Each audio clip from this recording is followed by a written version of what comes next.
Yes, and it's a good time for Canada since we're just a few days away from Canada Day on the 1st of July. But we'll finish off with just one question. We'll do this one rapid fire. It's a listener question that comes from a friend of the pod, Warren Allsworth.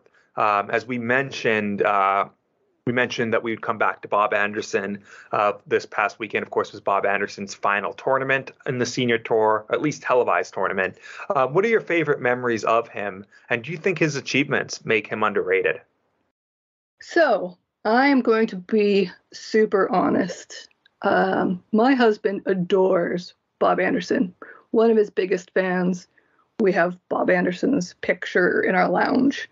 However, the heyday of Bob Anderson was when I was 3, 4, 5, 6. So what I remember of him in the moment is nothing. And what I know of him in the moment now is just things viewed through YouTube, the famous horse entrance. But having looked through his accomplishments and processed them in the lens of kind of everything that was going on, if I had to pick a favorite, I would pick based on, well, I'll tell you what it's based on. Let me pick it first so people can join me here. I would go with that 1988 World Championship. And now here's the reason. For the World Championship, he did play 5 matches. Every single one of his 5 matches was an over 90 average. And 4 of those 5 was an over 97 average. And what I think is just delightful when it comes to that final, because leading up to that final, he had absolutely crushed everybody. 3-1, 3-0, 4-0, 5-0, all the way up until he runs into John Lowe. And John Lowe versus, it's 6-4 when it comes to John Lowe. But something that's just delightful for me in terms of stats and figures is Bob Anderson averages 92.70 against John Lowe, who averages 92.07. And that's just delightful in terms of numbers. And it's an incredible standard for 1988. John Lowe to get there through 3 90-plus averages to make it to the final by comparison. So that's just miles and miles ahead of what everybody was bringing to the table at that moment. So a deserved winner for sure. And I think when you put that in perspective and you consider that run of the match plays, or the Masters, sorry, that you probably do come up that he was a bit underrated for his time. Definitely the best of the best for a while there. You would say, considering that, 87 match play, the 3 Masters in a row, ending with the championships that same year, that 86 to 88, he should be considered the best player in the world for those times.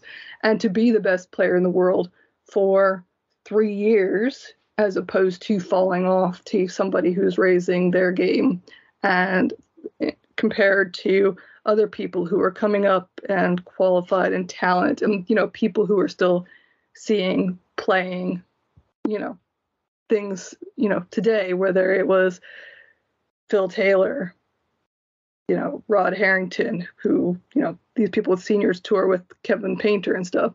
If we consider all that quality and all the places that we put Phil Taylor and Kevin Painter and Rod Harrington and things, the fact that Bob Anderson hasn't necessarily reached that portion of people's mind is probably a shame and testament to how underrated he is. It may also be testament to the fact that some of them went on to commentate, and some of them went on to win the PDC World Tournament 16 times. Who's to say? But yeah, I think he was underrated. And I think it was really good, especially for lifelong fans like my husband, to get to see him on TV one more time for those memories. Yeah, I'm mostly in agreement there as well. My favorite moment in memory of his has to be the only one I got to see, because he is from before my time. So I never got to see him compete at his best, or compete at all, because by the time I started watching darts in 2012, he had but he retired from the PDC a good 5-6 years earlier. So my first time watching him live and not just on a YouTube video was when he played in the first round of the World Seniors last year. So my favorite memory has to be his last visit of that match where he threw the 180. It didn't turn that match around, obviously. He was still well back in the leg, let alone in the match. But that moment, just that smile, the enjoyment that he was able to throw that 180 for the fans. And that's, I think, who he was happy for, not for himself. He was just doing it for fun, but to give the fans a 180 in his return to the stage was just electric. So that has to be my favorite memory of watching him play. But his greatest achievement, you mentioned it. I think you focused on the World Championships, but you did mention those 3 consecutive World Masters. And I think that's why he's underrated. The fact that he was able to do that when the World Masters was every bit, if not more, difficult to win than the World Championships. If you look through the history, the only people ever to win 3 consecutive World Masters was Bob Anderson, Martin Adams, and Trina Gulliver. Of course, Trina won 4 in a row, but that's a far cry from the 7 consecutive World Championships she won, because this event was so much more difficult. And in fact, it was like, in essence, the World Championships until the BDO World Championships came out in 1978, and for women's in 2000. And you look, there were players who won 2 in a row, but they couldn't make it to 3. Mandy Solomons won back-to-back in the women's event. You had Glenn Durant just recently won back-to-back, but went out to a 100 average to the eventual champion Christoph Ratajski in the quarterfinals when he was going for 3 in a row. Eric Bristow won back-to-back, never managed to win 3 in a row. Stephen Bunting also won back-to-back, but he didn't have a chance to defend his title because he had switched over to the PDC. So we don't know. Maybe he would have done 3 in a row. But it's brutally difficult. Only 3 people, and men or women, ever managed to win 3 in a row, and he was the first. He did it in 86, 87, 88. You mentioned the match play. You mentioned the World Championship. That's 5 majors in the space of 24 months that he managed to win, including this extremely difficult event 3 consecutive years. He was, if not the best, pretty darn close to it for multiple years at a time when there were some pretty good players. You still had John Lowe winning world titles. You still had Jockey Wilson winning world titles. Eric Bristow might have been dealing with the dartitis at the time, but he still was a formidable player, and he did come back from that.